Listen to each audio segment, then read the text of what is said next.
Yes, I haven't talked to you yet. You're assigned. Going Sean's car. Okay, so what we're going to do to streamline things a little bit is if you bid out something for the silent auction, at the end of the session, you can pick it up at the table. Danielle will be back there, we'll take your money, and then you can just take the book with you so we won't have to hunt for you later.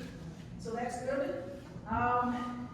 And let me give you the specific address of the St. Cloud Archive, so if you want to put it into your phone and not get lost, this is a good thing to do.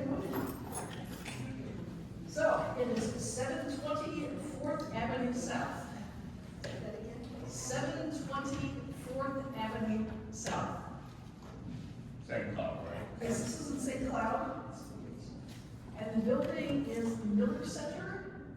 And the room number is 314C. Actually, there will be a room outside that, but 314C is where the archive is. So basically, you're driving to St. Cloud State University. Miller Center is where the archives are on campus. And Tom will be waiting for us there. Tom Stephen, the archivist that is Just gonna do this so I can leave. Okay. this afternoon. Thank you. Came to Thank the you. presentation last night, so he's been somewhere already. Okay.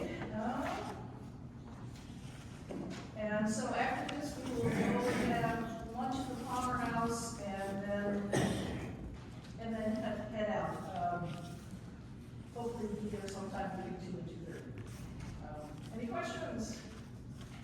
No, good, all right, go yes, Judy. There's one copy left. Oh, All okay. the time. So, anybody wants? Take your chance. One copy left, $20, right? Right. Okay, so. Aren't you ready to sail now? It's almost the end of the conference. You should be marking the book down. It's already lower than the official time. So, anybody want to see JP at the end of the session? All right, Sean, take it away. All right. Hello, everybody. How's everybody doing? Good morning. Yes. I am Sean. I'm just going to be moderating this roundtable we're going for. It's no panel, but roundtable. And in discussion with Sally, we were just talking about. You can imagine many people in the audience, including myself, probably revisited Arrowsmith this year, read it or read related novels as kind of revisiting this text. And a quote from Dr. Osterholm yesterday about revisiting Arrowsmith every 10 years and how it's a new novel and a new experience. We kind of wanted to shift the experience rather than talking about the results of research, both just the experience of reading this novel all together as a group and as a roundtable, and really just get into conversation about those experiences with three members of our members of the Lewis Society. So I'll do some quick introductions here. First of the three Seans, we have Sean Denniston. Let's see here, one second. Who is on the board of the Sinclair Lewis Society. While at Williams College, he first became interested in Lewis, reading Babbitt in a freshman history class. He learned about Lewis from professors who knew him in Williamstown, and from the Chapman Library of Rare Books that has a significant Lewis collection. As of the time of this writing, Sean is with the federal government, sometimes joking he lives kind of in here. While from Boston, he's also, and then lived in Arlington since 2007. And also a bachelor's degree from Williams College, a master's degree from Oxford University, and in history, and a law degree from Boston College. Next over, we have Sophie Goldstein, who's daughter of Ralph Goldstein, is a Jewish Chicana writer from Los Angeles, California, and her plays have been accepted into competitions and festivals nationwide. And while she's only written 2 books by Sinclair Lewis, she is very much a fan. And continuing on, Mitchell Freedman, who is a Sinclair Lewis Society board member, is a retired lawyer, but still licensed in California and New Mexico. And he is now seeking his master's degree in history, also at the University of New Mexico. So just in getting into, I guess, conversation to start with. I'll mention one thing that most struck me about rereading Arrowsmith, and then we can just sort of start, or whether it's reading or rereading for the first time or the first time again. What kind of aspect most struck you about the novel that we can start with? I will mention this with travel that we've all experienced. I was noting place a great deal in Arrowsmith because it shifts from multiple cities, and I was just struck by how from the college town of Mohalis, we go to Pennsylvania, we move to another, again, mid-sized city. I'm blanking on the name at the moment. Novelist. What's that? Novelist. Novelist. We go to Novelist. We do have a references to do, but then moving from kind of the mythic places to Chicago, to New York City, and then to St. Louis, and back to New York City, and then off to Vermont. So that type of process from small town to metropolis is quite, I was trying to compare that and thinking about relations to other novels of that experience of small town to city. So any comments on that? Feel free to just introduce your experience of reading Arrowsmith and your favorite point of view. Yeah. Yeah. I guess it was. Yeah, sorry. Well, what we read it because I knew I was going to be on this panel today, but I hope there's more to me than that. I think I read it. Three things jumped out at me. I mean, about rereading it. One, and I've been thinking this was mentioned a long place of comment. It's really a time capsule. I mean, you get the sight, sounds, and feel of the period. Reading Lewis novels, like sort of going back in time. And as Cassandra said, if I were staging a play, although the joke would be to start at 8 o'clock sharp and then at 10 o'clock dull. But if I were doing a play on Lewis, I would probably be reading his novel for the stage setting. I guess the second reason I read it is I have several doctors in my family, and I just learned within the last several weeks, my father was much older, that my father, like a young Martin Arrowsmith, was going to medical calls in Martha's Vineyard in the 1920s. So he used to go on that he later ended up at Howard Medical School. And then the third reason I read it, I mean, I've been going to rereading it, was the National Health Service in the UK. 2023 was the 75th anniversary of the NHS, and for those celebrations, there was a lot of before and after.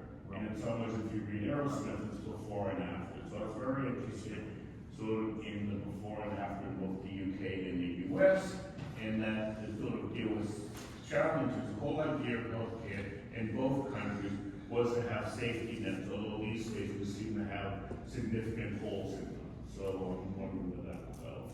Thank you.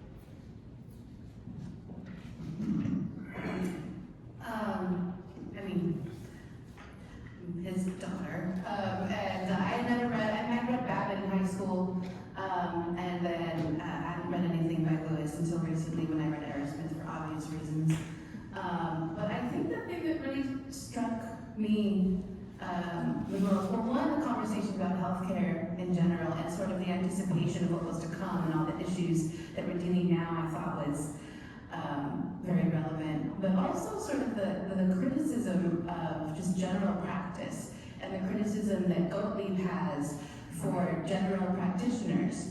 I thought it was really interesting, and the arrogance that he has for just regular doctors, but then of course when he needs one, it's desperation, you know. So I thought that criticism was really interesting. That was struck me the most.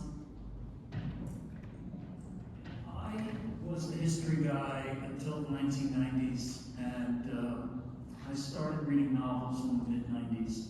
And my first novelist I chose was Graham Greene, and I just book after book after book. And then around 1995, I picked up Main Street, and I thought, all right, I'll read it. And I was just blown away in Main Street by the feminist angle, number one, which no one had ever talked about whenever I heard it mentioned. As Dick Cavett once said to Groucho Marx, the difference between you and me, Groucho is that you've actually read Iris Murdoch, but I know who she is because I went to college. So that was the way I always thought of Sinclair Lewis. I knew who he was. And the second thing is that I said, oh, the critics are shallow about that book because he's as critical of Washington, D.C. and larger society as he is of Main Street, and he shows the pros and cons. So, and around that time, I had already read Gore Vidal's great essay, The Romance of Sinclair Lewis, in New Review of Books, which it really got me to say, maybe I really got to give Lewis a chance. And as I looked at that essay before I came, I was reminded again why Gore Vidal's insight on Lewis is so much better than not lamented John Updike. So the second book I read, I just kind of started going in order. I read Babbitt, and then I took on Arrowsmith. And I had already started having chronic issues with electrical issues with my heart, and it almost died a couple of times in my early 30s. And so I was very familiar with doctors, I was very familiar with hospitals, I was very familiar with healthcare practices. And I was blown away by the incredible insight that had not changed between 1925 and 1995, and was already seeing the rise of what were called medical groups, where doctors become employees to other doctors, and the way in which insurance companies were bearing down on doctors. And so, to me, so many of the aspects of that book rang not only true, but brilliantly so. In the second read, actually there was a couple of reads in between, but in the read for this, having been married to my wonderful wife for 38 years, I came to the conclusion that I was a little wrong about Mark Arrowsmith. I now say that he's heroic, but that he was no hero. And that was because I thought his treatment of Leora was pretty detestable, and that he really only loved her when she died. And that Joyce is carried off as a character who, in the beginning, you're kind of thinking, nah, she's just this rich woman, probably, entitled crap, and not really very loving. But that by the time he walks out on her and his own son, I had a great deal of sympathy with the second read of Joyce. And if I am permitted to disagree with the goddess Sally, I believe that Leora is actually very real, and that there were many Leoras in the time period of that book up through probably the 1950s and 60s. My mother is certainly one of those, in that when they married their husbands, they subsumed their lives to that man. And I had relatives who were male relatives who I thought mediocre, and that their wives were much better than they were, and that they subsumed themselves to those men. And that Leora was actually a very smart woman who, when he meets her, she's a nurse. And that opening scene, and it's done so well in the film, which is she's mad that she's a nurse and they're having her clean the floors, and then he has the temerity to ask her to get a cup of coffee. And so she sasses on him. And I think the reason that I think Martin is a bit of a cad to his own wife is because when she could no longer bear children, he should have found a way to help her find herself as he finds himself. And so it was interesting to me that I went from this first read of looking at it medically and all the sociological and cultural things, and then on this more recent read, it was far more personal and about gender relations. And again, I think as our speaker last night, he and I had a chance to talk about how we look at the book every 10 years, and I was glad he repeated that it's a profound book. It's really why I don't like to pick a favorite of anything anymore. There's just your life. You look at things at different times of your life. Like if you asked me at 16, my favorite band was Gentle Giant. It's still one of my favorite bands, but your life changes. So that was my take on Lewis and Arrowsmith. and I think Martin needs to be looked at.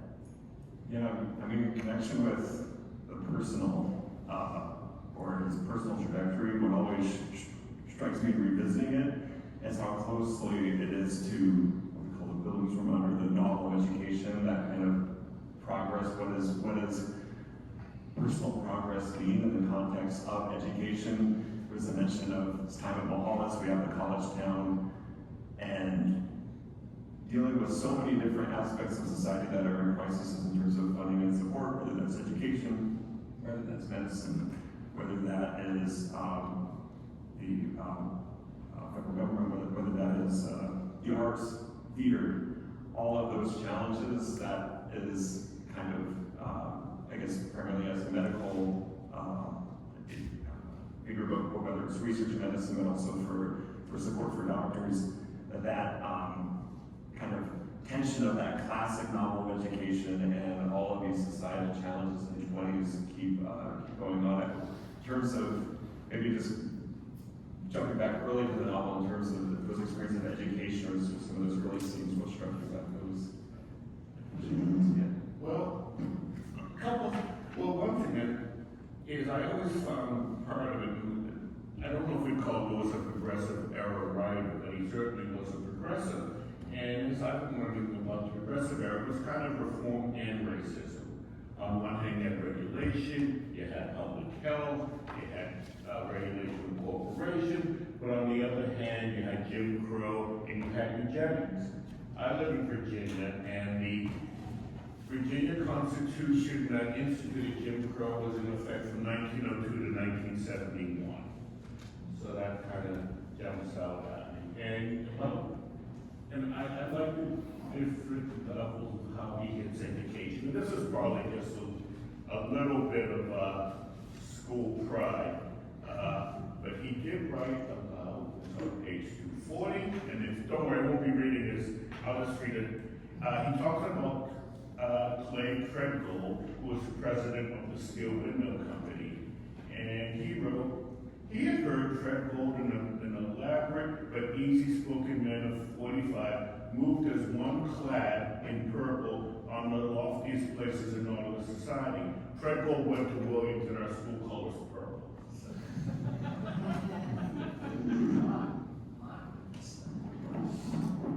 Kind of indoctrinated into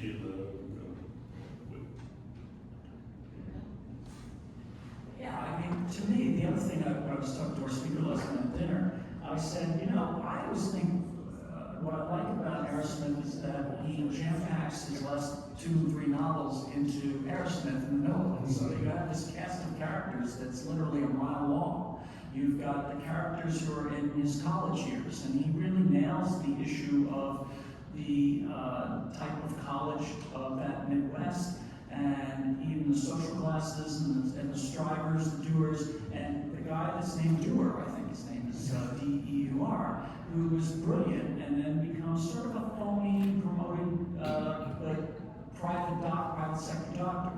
So yeah, I think it's all brilliant, and it's what's interesting too. It reminded me is that if you look at I wrote in the packet that Sally liked it, was I put all the opening passages of every one of his novels, because I think that they really show why Updike and Shore are desperately wrong. I think they somehow needed to attack him, and as opposed to exalt him, because I think he was competition. But at the end, there's something really powerful at page 447. In the last page and a quarter of the book, he basically gives you a one-liner or a paragraph from every one of the main characters and where they are. And there's a poignant sentence about his wife lying in the ground. But it says, on a certain evening of May, Congressman Almus Pickerbottom was dining with the President of the United States. When the campaign is over, Doctor, said the President, I hope we shall see you a cabinet member, the first Secretary of Health and Eugenics in the country. This is 1925. It's before eugenics has gotten its justly demonic name. And when Bill O'Reilly and some of these people were always making it trying to sound like Wilson and the liberals were the only ones who were for eugenics, He's running in a time of Republican ascendancy, and it's a Republican president. And what I've always noticed about eugenics at that time is that it was across the board among the intellectual classes, and it didn't matter what your politics were. And I'll add this on behalf of Martin Sanger. You will read sometimes that Martin Sanger was a eugenicist, and that is only true in the most shallow way. If you actually look at her writings in the 20s, she would say that, yes, I know we're all eugenicists, but I tend to believe that people are a product of their environment. And she cited one study of African workers in Africa compared to British workers in terms of their health and their intelligence quotients, tests that they took.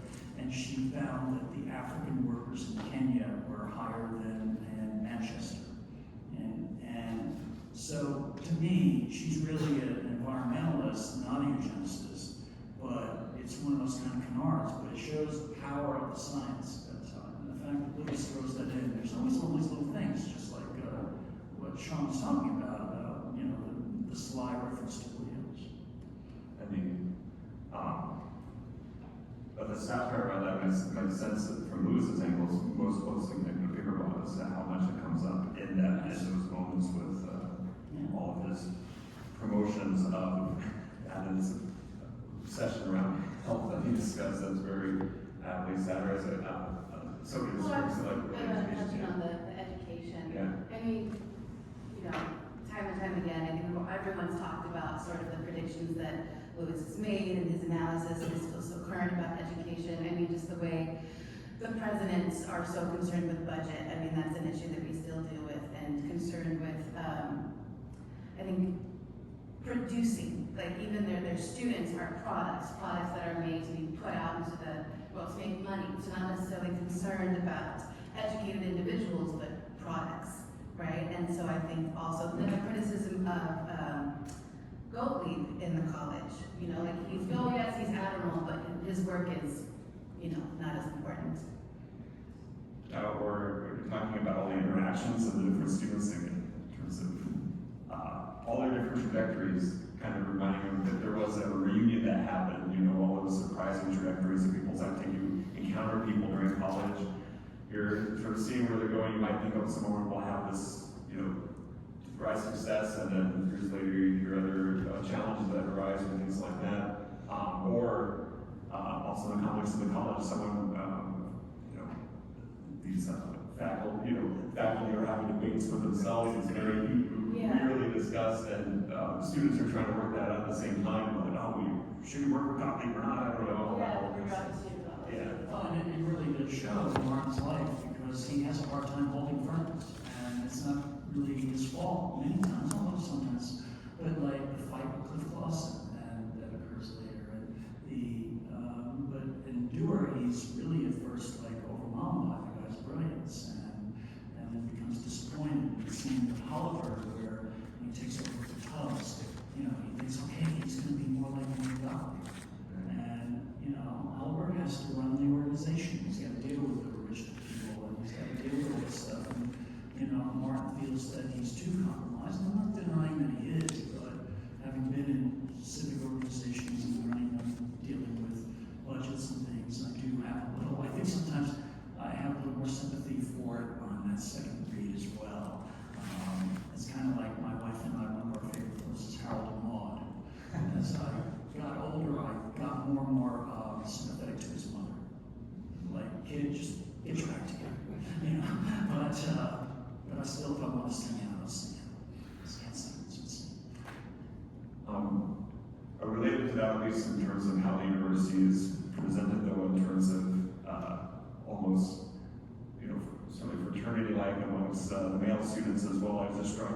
And we're going to kind of tie this into also other panels that we've had across, or just sort of our experience of the conference, just that, you know, also talking about the majority of female students now in biology and how much that has shifted in terms of thinking about comparisons of how the university is evolving education. Current debates, or DI that keeps coming up on around funding as well, that is so crucial. So just thinking about past and present too, I can relate a thing is all of us come from different backgrounds and fields. I went in music department. A novel that's at once narrative, bridging this idea of the arts and humanity, or the humanities and sciences, kind of your experience of that kind of back and forth here in terms of your own primary careers or interests, expertise. How was that in terms of some of the main kind of that question of the arts, humanities, and sciences? I think you need them all, right? And I get there, and I think there were some sort of sidebars around the table about, people talking about STEM and how important STEM is. If a scientist can't write, they're not very helpful. And if you also have maybe a lawyer or someone in the humanity who doesn't have a basic understanding of science, they're not going to be particularly helpful. So I think you need to be well-rounded. One of my first jobs was on a highway project. I worked on something called the Big Dig in Boston. It started at $2 billion, ended at 15. Fun time to miss the night. But all right, I was a community liaison, so I worked with impacted communities, but I had to have a basic understanding of engineering as well as human nature. And I really like how it was sort of weaves all those in. You said it. My background is in theater, and I think to be involved in theater, you have to be curious about the world. You have to be curious about different subjects. Otherwise, you're not really doing your job, And I think that is one thing that really strikes me about Lewis is that I think he is curious about the world. All of his books are about different things, and he goes out there and he researches his subject matter because he's curious about the world. And so that's yeah. My trajectory, I was a firm humanities guy. I become a lawyer at the age of 26, and I start doing civil litigation. And it became very clear to me, in order to take an expert engineer's deposition in a products liability case, that the difference in science and my crappy algebra skills had to be overcome. And I always joke that I never really began to understand algebra until I became a lawyer.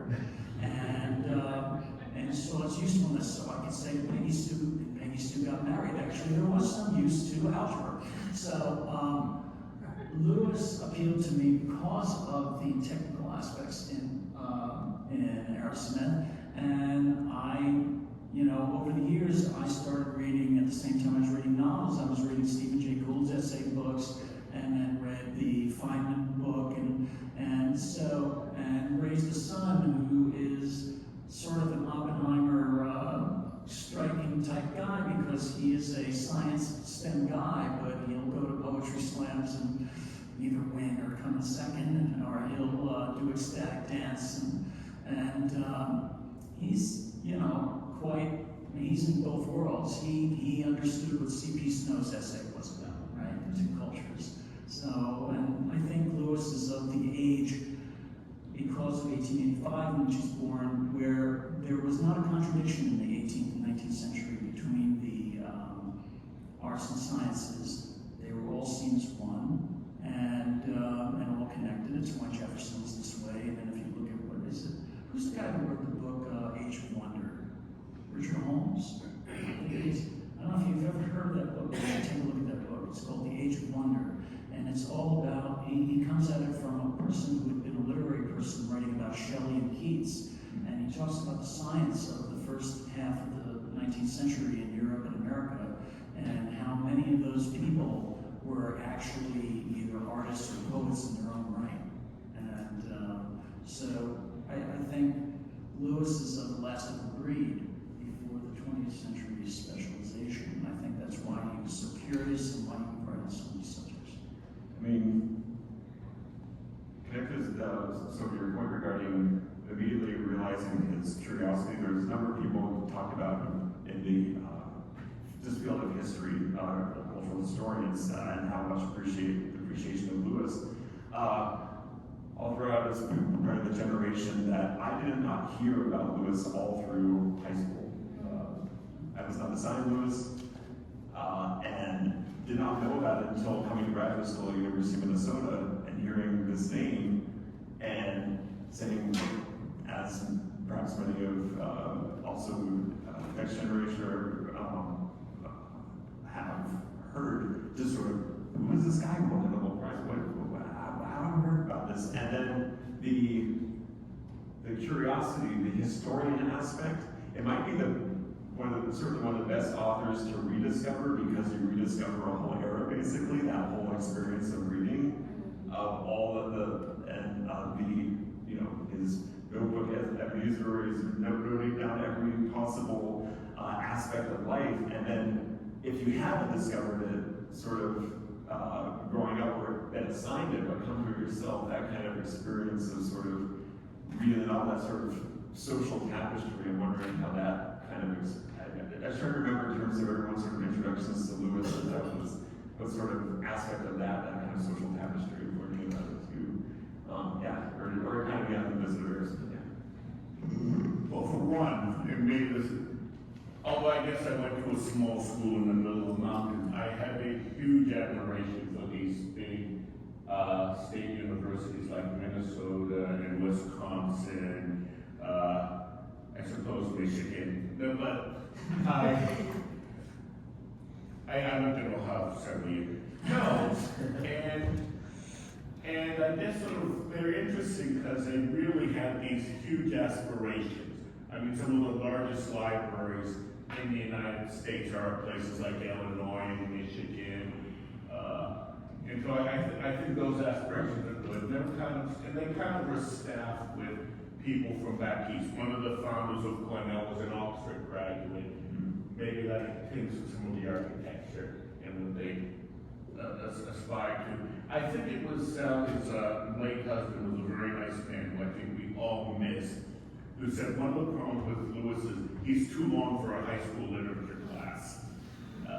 And I think that's one reason we get reintroduced to him as an adult, because it is too long, where somebody said The Great Gatsby is 104 pages, so we would. The sweet spot length for being able to be assigned on the angle. Yes. My only caveat to that argument, and I respect Robertson greatly, and I hear it all the time, is that high schools across America, I'm starting with somebody else, high schools across America for almost 15, 20 years have been reading East of Eden, which is 630 pages. And you ask why? It's because of Oprah and her corrupted book club. Because I'm convinced Oprah, and I'll say it, she must have sued me, I'll take her deposition. I don't think she really read the book. I think she just saw the movie. And she made that her first inaugural book club, and then every English department across America, it seemed, APs especially, assigned East of Eden. And I think one of the great things about our meeting the other day was this epiphany for me, is that maybe the society, once I get past my master's thesis, I'd like to help get Lewis back into the high school English curriculum. When I taught history for 3 years in New Mexico, on my way to becoming a student, I'm trying to interest the English teachers in school to do either Main Street, Babbitt, or especially Arrowsmith, because it was supposed to be a STEM charter. And they just would have none of it. And I have, when we get to the 1920s in my history class, I would say, we are now about to enter today. And they said, what do you mean? It's 1920s. I said, America as a suburban and an urban lifestyle begins in the 1920s. Every aspect of the 1920s will reverberate into your life today. There will be the religious right, there will be the racists, there will be the business boosters, there will be the weak liberals, there will be the high cultural liberalism of the time, of women in short skirts, women wearing what they want to wear, people with tattoos. Anything that goes on in the 1920s reverberates through the rest of the next century. And it was amazing and I said, and film begins in earnest in the 1920s. So I would show them a couple of clips of great silent films to show them why silent films were so profound without dialogue, like The Big Parade by King Vidor, and played them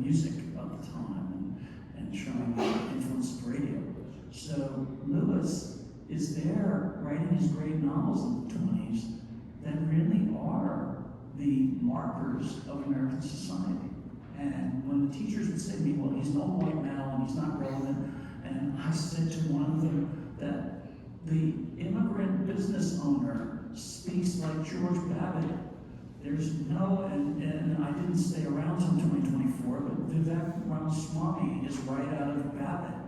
You know, he's right out of the tech people that are adjacent to the people in Arrowsmith. Elon Musk is a villain of a Sinclair Lewis novel. So the idea that one has to be white and from Minnesota and the Midwest and all that is just nonsense.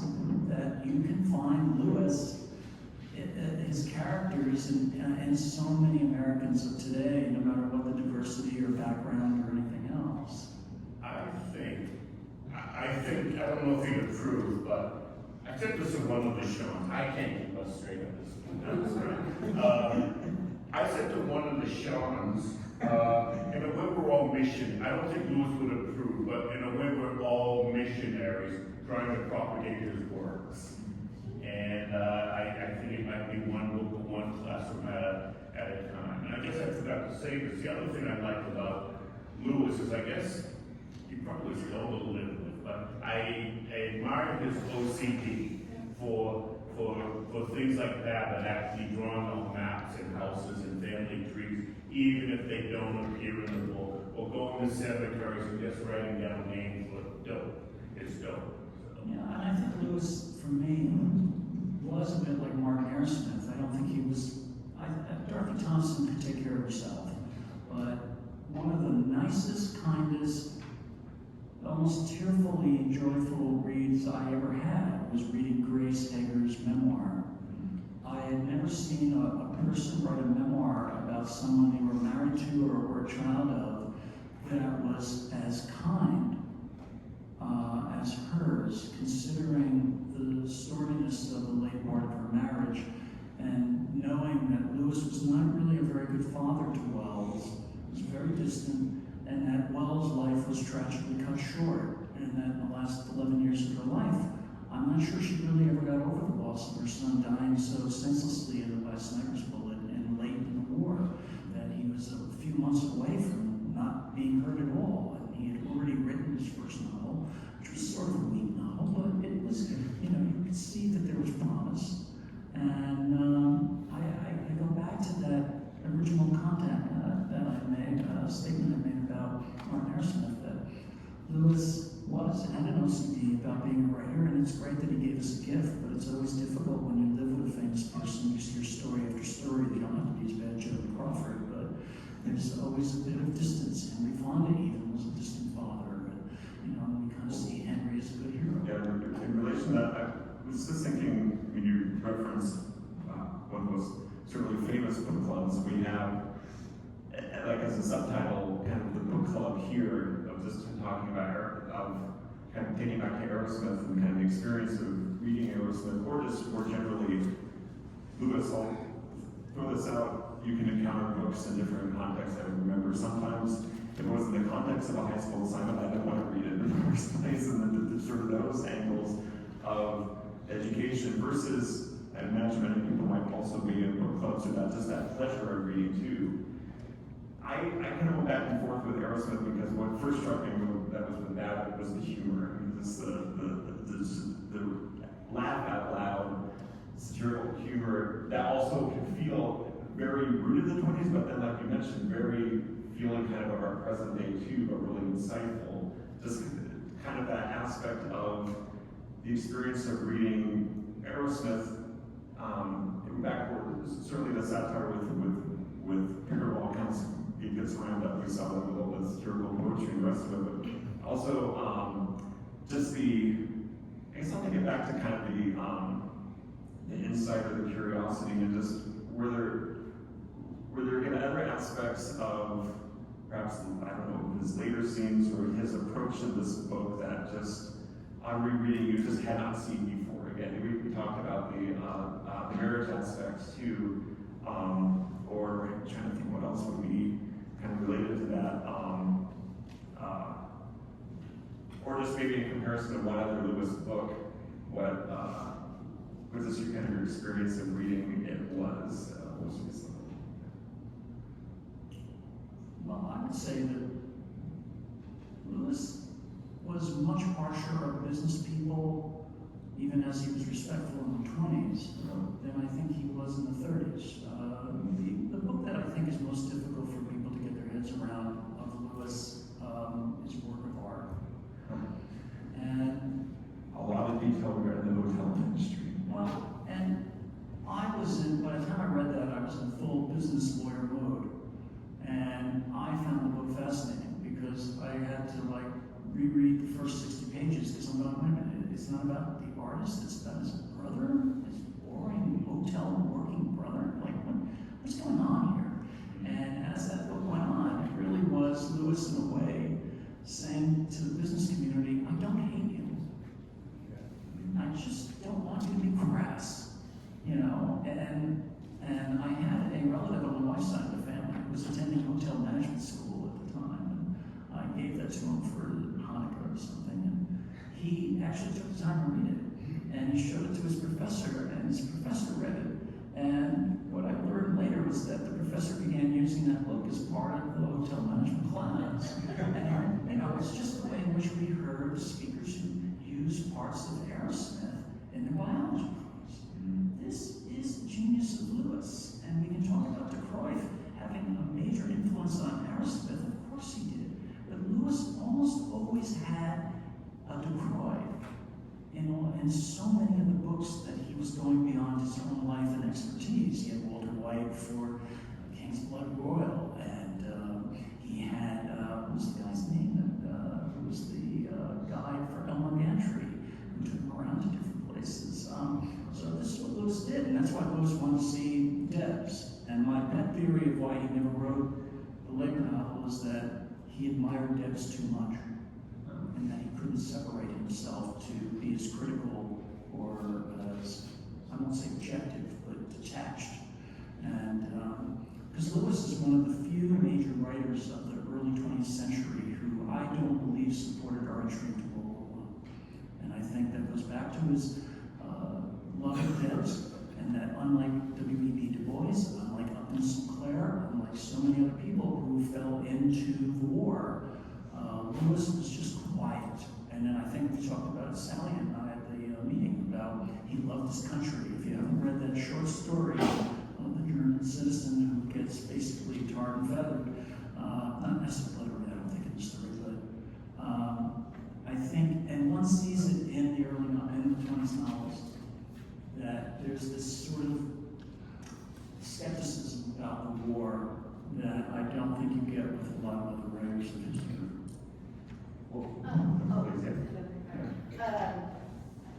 Again, very much a novice, so I sort of have a comment and a question. Sure. Admittedly, I haven't read a lot about Lewis, so this might be coming from me.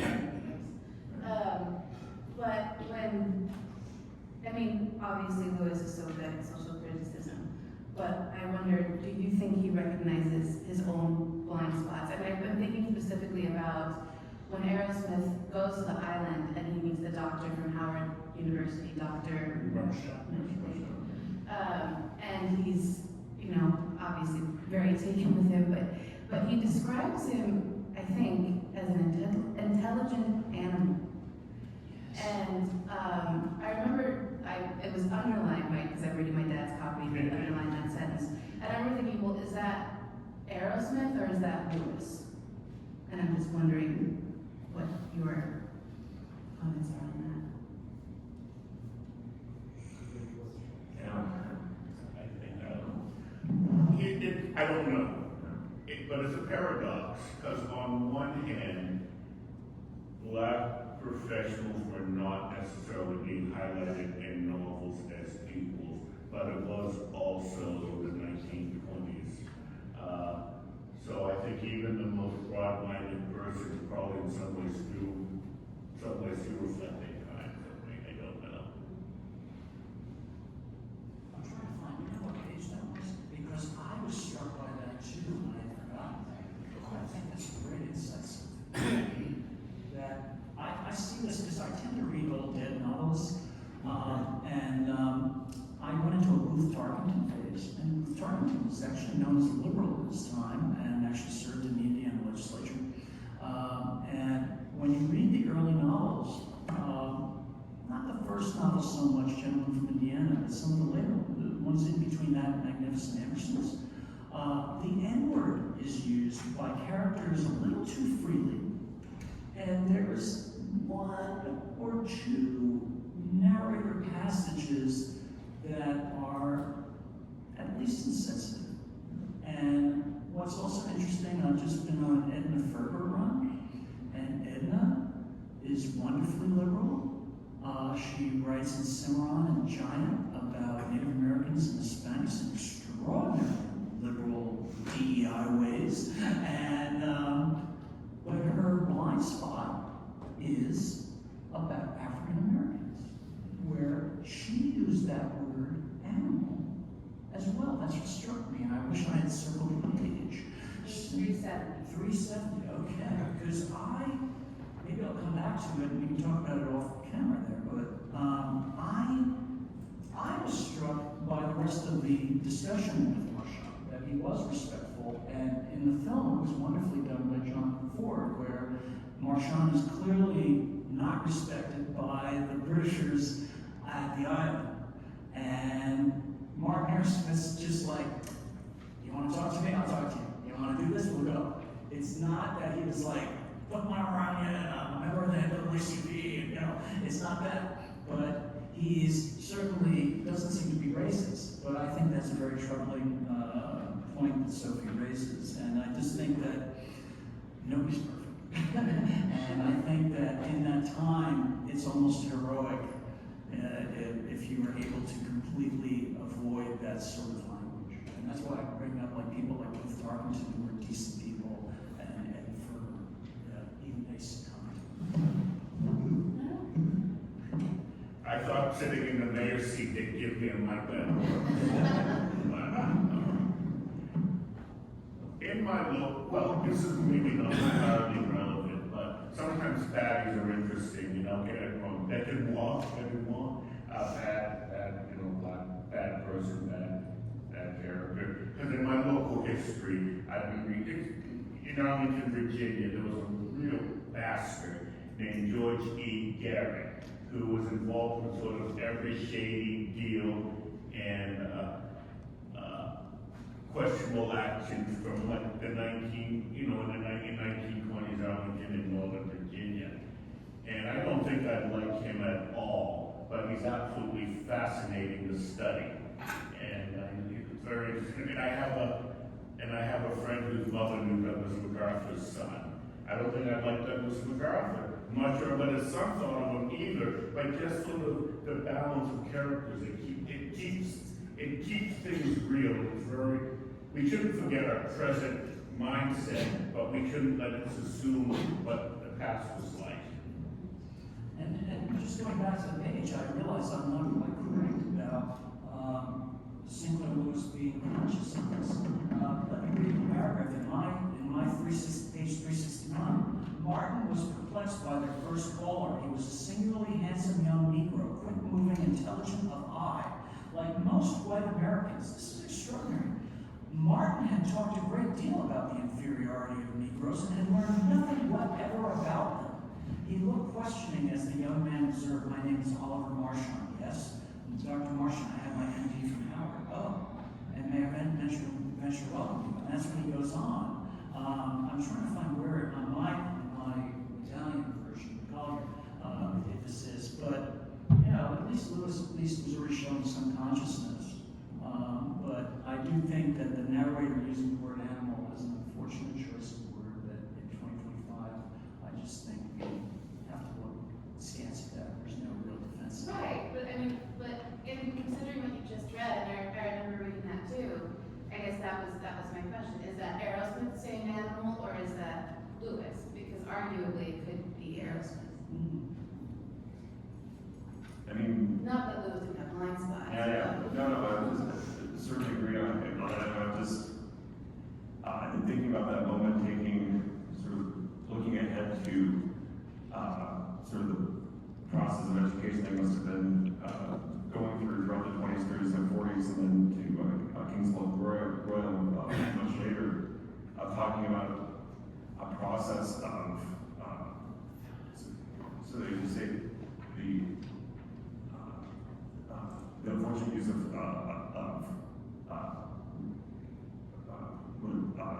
the unfortunate use of the terminology, but thinking about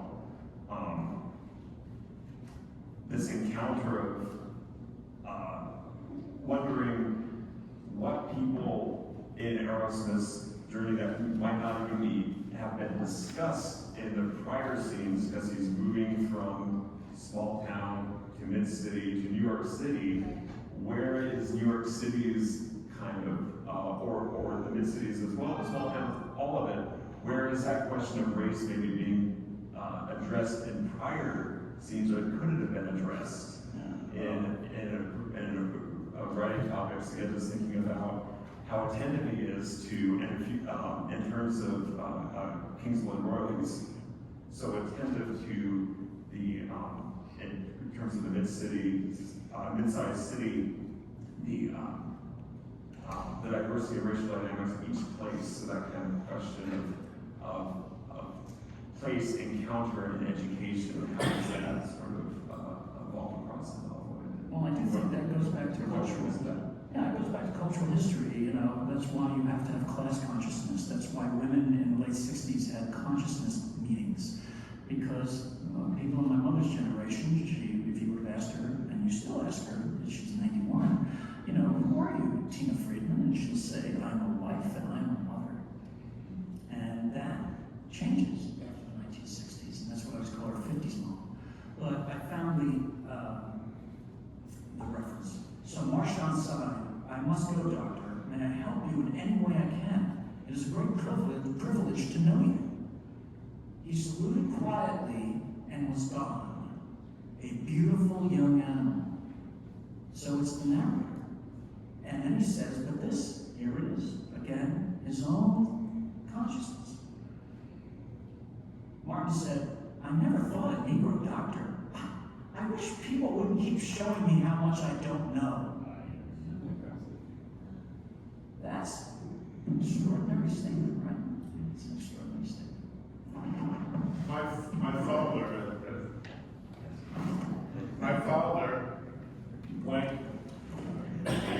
My father went to Howard Medical School, and he was class of 1944. And he got good training, but in some ways it was a very miserable experience. And one of the reasons it was a miserable experience was the snobbishness within the school.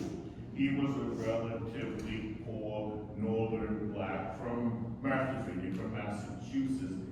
And it's almost sort of like, I don't know if it was a defense mechanism or something, or I think the lectures have something called pillars about sort of these parallel societies within the culture. And I think it was almost like, we're dealing with the prejudice world, we're gonna also have to deal with our prejudice. We're also gonna have our hierarchies and our pecking orders. And that's another reason why I found Marshawn sort of interesting. I just think it's important, and I think this is a very learned and wise group, that we don't we condemn racism, but we also don't sentimentalize what people were like, but that was all one side was acting one way, and one side was acting the other. When you guys watched the film the other night, when you first saw Marshawn, I want to say what I thought. I had to look it up. I thought it was a white actor with blackface. It's not. He was an actual African-American actor who had quite a bit of roles under him. But for whatever reason, the print that we were watching on Amazon, I was a little worried, and I went, oh, and then I looked it up. So, I mean, I may be showing my own prejudices, but I was impressed when I saw that this guy was an accomplished actor. We had a better print, but the DVD player didn't work. That's what the problem with the sound was, so that's why they went to Amazon. And so since the screening wasn't as good, that's why it made it seem good. But yeah, the guy was certainly like. Well, the Amazon print I watched at home. That's why we didn't go the other night, because my mom said, I want to see Arrowsmith again. So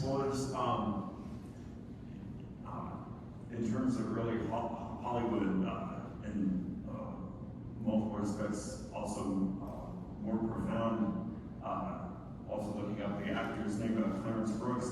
He was actually secretary of it was called the Lincoln Production Company. It was the first all-black production company in Hollywood. So this kind of question of also in film adaptations, you're also looking at the history of Hollywood at the same time in terms of representation, diversity, and the structures in Hollywood challenges, but also in some ways, sometimes and also more progressive than might happen in the 40s, or in the sense of pre-code or post-code aspects like that when that's taken into account of those and very early film from then also John Ford. Thinking also to discuss, and Sophie, you mentioned this was this question of medicine and medical education also is linked directly to challenges around DEI in our current moment. There is also these discussion around really in Arrowsmith, this kind of anticipation and this link, and this is a question that was also submitted around questions of, let's say, right into a junk science, profiteering, and partisan politics that keep coming up. And how do you think Arrowsmith anticipates and critiques those aspects that we're actually really dealing with in our current moment? Questions around that?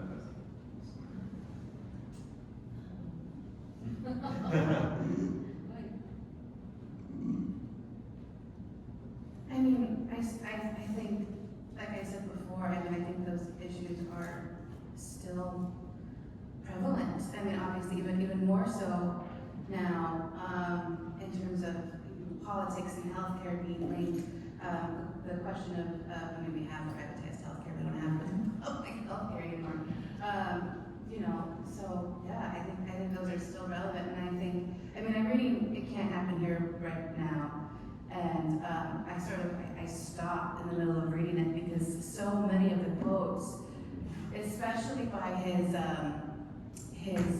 landscaper, are just terrifying. And it's like he could see into the future and took something that somebody said now and put it in his book. And I feel the same way about Arrowsmith in terms of the conversation about healthcare. It's just, yeah, it's terrifyingly relevant. In fact, I think there's another question. I mean, I don't know if it's asked about, what would Lewis have thought of Robert Kennedy RFK Jr. And I was thinking about it just this morning. I think he would have been horrified by Trump, but I think he would have seen Robert Kennedy as sort of an Effingham Swan type person, sort of someone from a prominent background, but totally kind of on board with some very unsavory fascistic practices. And I always thought that was interesting. I mean, what was his name? Heydrich, who was Himmler's deputy in World War II. He was from a very cultural and very learned background, but he still was propagating very effectively some very horrible things. So that Effingham Swan came to mind for RFK Jr. I'll just put an angle here of the international aspects of scientific research and healthcare, and how, at least for me, how close it is to the present day. Just for example, in the collaboration between Gottlieb and Arrowsmith, and the fact that Gottlieb is partly refugee migrant from Imperial Germany, German Jewish doctor who's dealing also with challenges, of course, in the United States and a kind of positioning in university, but engaging this research that's coming out of Europe at the same time, and this back and forth between that. I'll just throw this out. Wow, this feels very impressive. But the first major COVID vaccine, Pfizer, it was Pfizer-BioNTech. That was a collaboration between a German company, also actually managed founded by German-Turkish migrant doctors who based in Germany. So that kind of international collaboration that he's describing, that's so crucial. Also in the 20s, the fact that it's a global pandemic, all of that, it just feels very, it's kind of internationally dimensioned. I mean, it's a very vast majority of it is within the United States, but he's encountering migrant scholars, researchers, educators who are part of the U.S. at this time too. Yeah, I don't think that's his. I think that's one of those great little things about Lewis and his incredible indefatigable researching, that he would have a character, not just that he was Jewish, which, as we spoke off from the audience yesterday, is, I think, very significant compared to other writers at this time, but the collaboration in sciences starting in the 1870s up through almost the Second World War with Germany is just overwhelming. I mean, if you watched Oppenheimer, where does Oppenheimer go, right? It's Germany. And I was talking to Chad Howard, I don't know if he's here anymore, but there's a great book by Sinclair called The Goose Step, which is his attack on higher education. And he wrote it in one of his self-published things in the 20s, like the brass check and all these other things, but he has multiple chapters about the development of the modern university in America owing itself to German universities in terms of administration and structure, and that almost every leading president of every leading American university studied at one point in Germany, including Nicholas Murray Butler and Columbia, and I forget the people at Yale, Phelps, all these kind of people. So that when I read Lewis's Arrowsmith for the first time, it was more of a nod that, of course, he's, Gottlieb's coming from Germany, and, he's doing all this other stuff. I mean, because the best theoretical research was being done in Germany. I mean, Yeah, there was a kind of a, I don't know if Tad's still here, but there was kind of in the 19th century and the 17th century, kind of a division where they kind of going to go sort of the English model with the tutorial, the college, small learning society, or they're going to sort of go more towards the German research model. I think Johns Hopkins was sort of the first university, and they adopted the. I think that sort of led to the German model. So I think the other thing that was interesting about Gottlieb, Lewis also did sort of drill down about his family and that bit. So he kind of added a dimension about some of the complexities in the relation with his children and sort of a new America, as sort of first generation. We're thinking about DeGrosse, also his collaborations and Jacques Loeb and the people that he met, that was part of that story that he's introducing Lewis to at the same time. Yeah, I forgot, I'm sorry. When you said, a friend of mine wrote the history of Harvard Law School, and it's sort of 2 volumes. Actually, a third of the students at Harvard Law School before the Civil War were Southern. And one of the great deans, one of the long-term deans of Harvard Law School, Roscoe Pound, was actually just by training. And my friend believes that actually Roscoe Pound may have been a Nazi sympathizer and very much sort of into the eugenics movement. So it's sort of interesting what you're saying. Not only was there research and people studying over there, but they were inculcating ideas such as eugenics. well, the sad part is that we were the ones that really pushed on the Germans to eugenics, and that's, I'm not going to make it sound like the Germans are victims, but my point is that they were very much, going, oh, this makes a lot of sense, but because their own history of anti-Semitism was long and detailed in Germany. But my take is that it is one of the tragedies of the globe that the Germans were the leaders in the Western world in literature, philosophy, and music, and research and science, and then to descend into the madness. And I think, Lewis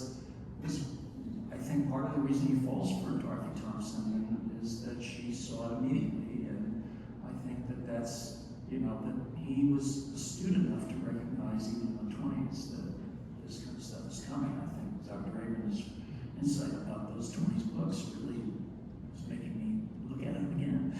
So. Well, in that connection, we have about 15 minutes, and I just wanted to open it up to any comments, questions in terms of your own experiences rereading, exploring Arrowsmith from the middle, or anything that struck you from discussion here. Yeah, please. I have a footnote, can you hear me? Yes. I have a footnote to something Mitchell said about how American writers during World War I were mainly supportive of World War I. When I was looking at the vigilantes, group of writers who published five syndromes during the war, I found out that the following poets, foreign writers, signed up with the vigilantes. There are Edwin Arlington Robinson, Amy Lowell, Alice Corbin Henderson, Rachel Lindsay, Edgar Lee Masters, George Washington Cable, Hamlin Garland, Ray Gardner, and Edwin Markham. And H.G. Wells, even H.G. Wells. Is there just a No, I'm saying, but just Yeah. in terms of even everyone. Now, Amy Lowell and Edgar Lee Masters belonged only for a while and then dropped out. And I don't think they were all that enthusiastic. The group was a group of mainly conservatives who were bellicose, sort of warmongers, and their agenda was to fill American newspapers with patriotic editorials and poems. And I haven't seen any that were written by these writers, but these writers did sign on. They were not protesters by any means. Yeah.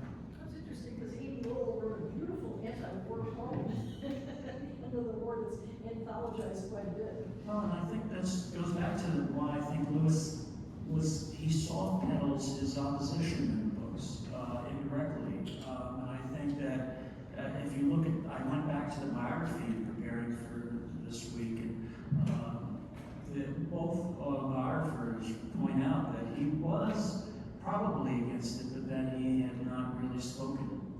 I mean, he already had 2 or 3 books already out, so he might have felt there was something to risk, but he did write, like I say, that short story. So my take is, yeah, he was in a minority among many of the writers that were prominent at that time. And one can make an argument how people get caught up.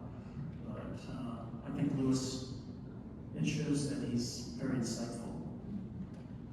In the time when war is breaking out, people just tend to jump on. I remember 9/11, my students thought it was wonderful that there was this unity of feeling about attacking somebody.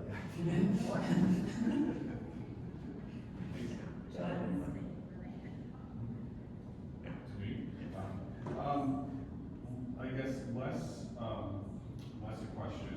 I want to read a short passage that responds to Sean. Yeah. Sean talking about place, and then the discussion about race.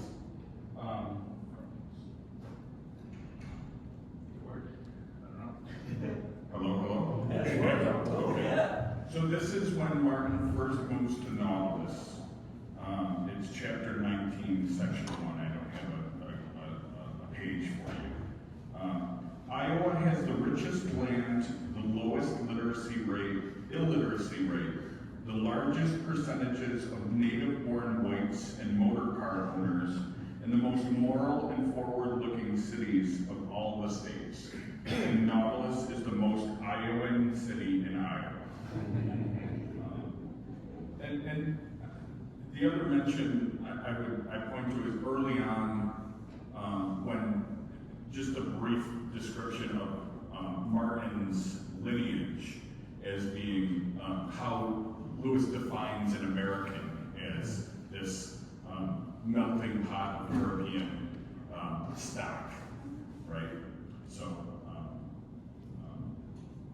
I think race just is something, a scholarly interest of mine, representations of race, and I think you see this, that obviously King's Blood Royal, but finding it, he's talking about it, so.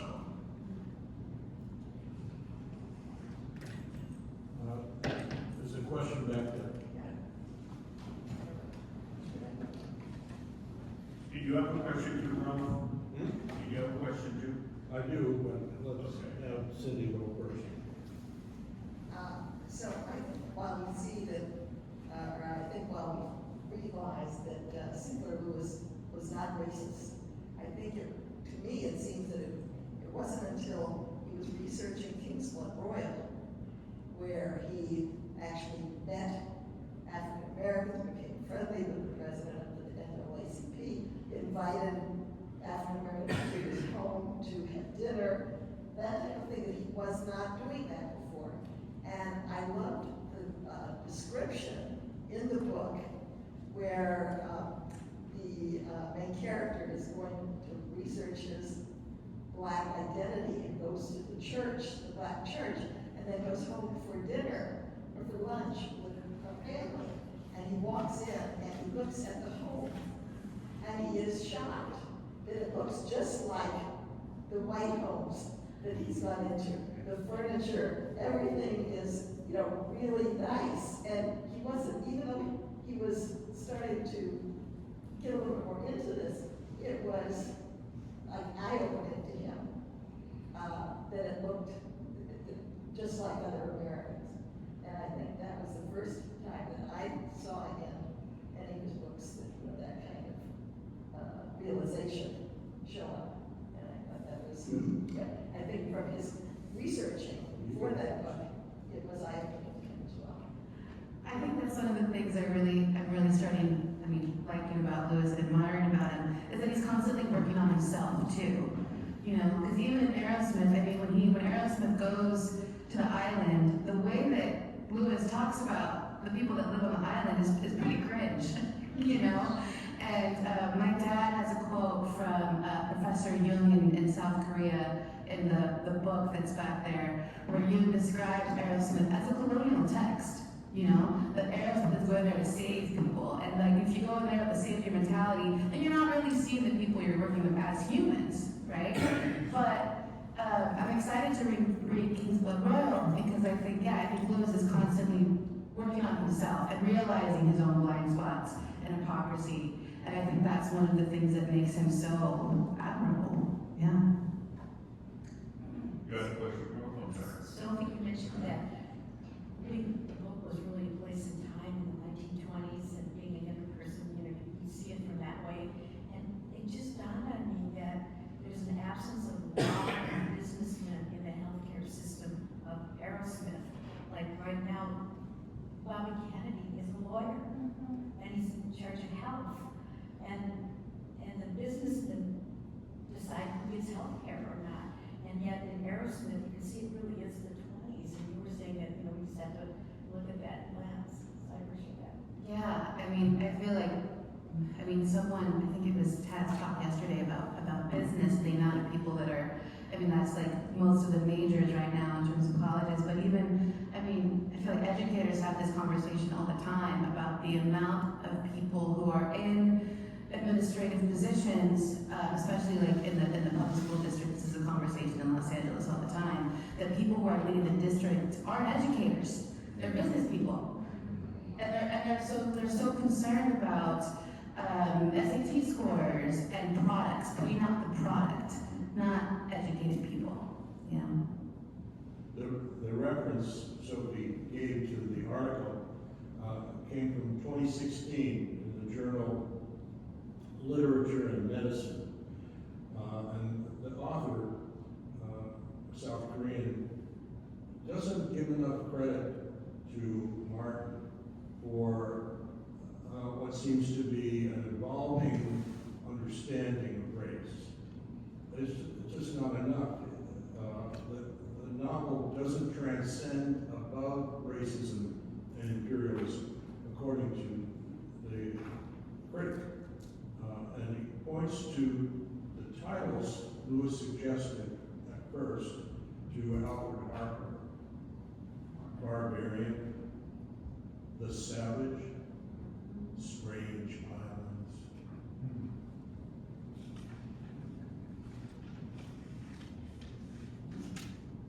Further comments or questions? I want to say, Dr. Ross Osterholm was grateful to Dennis for his last question last night. Oh, you know, he is such a terrific man. I respect him, and I'm so grateful that you guys can arrange to have it here. Well, I just have a comment. So in my talk, I think I once referred to Sundelius as Sondheim, and now I have this overwhelming desire to see Arrowsmith the musical. See if we can get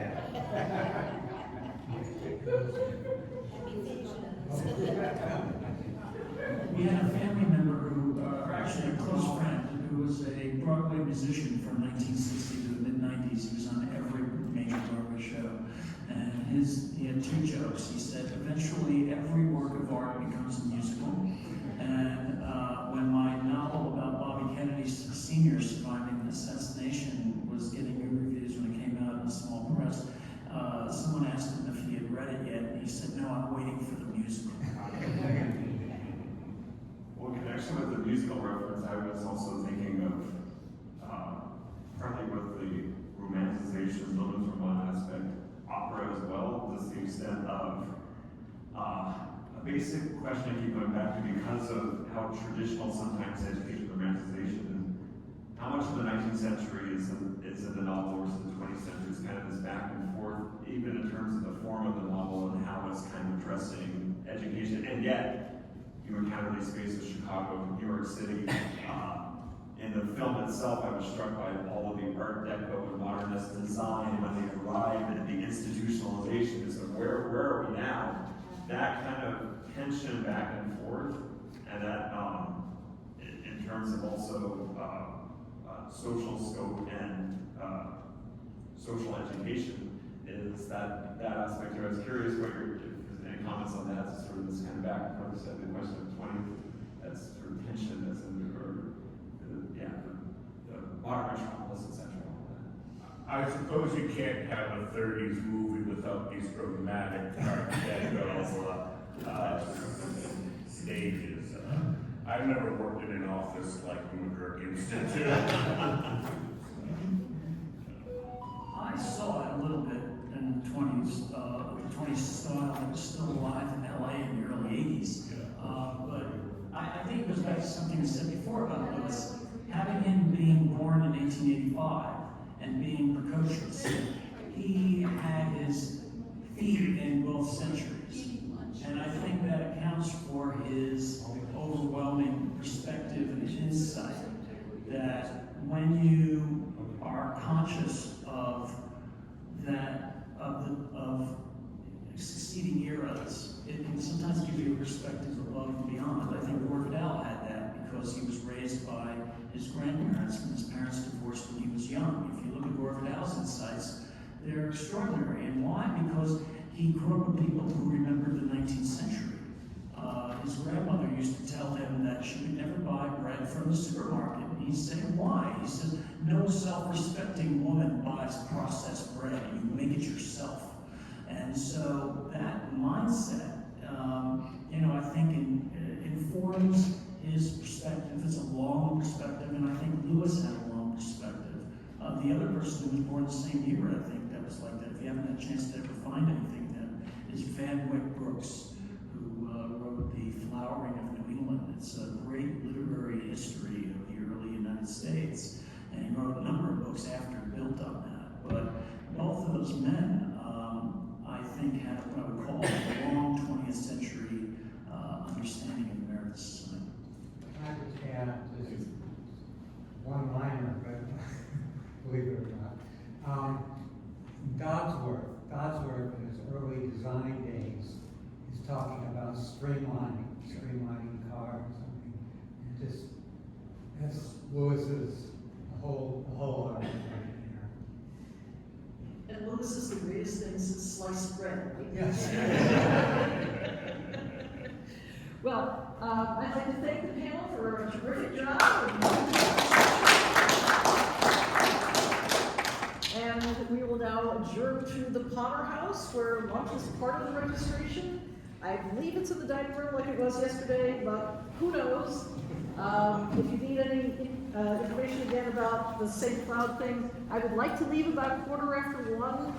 And we'll start up around 2. Danielle is at the back table. She has piled up the books by winner, so you can just go and pick them up. And we'll see you soon.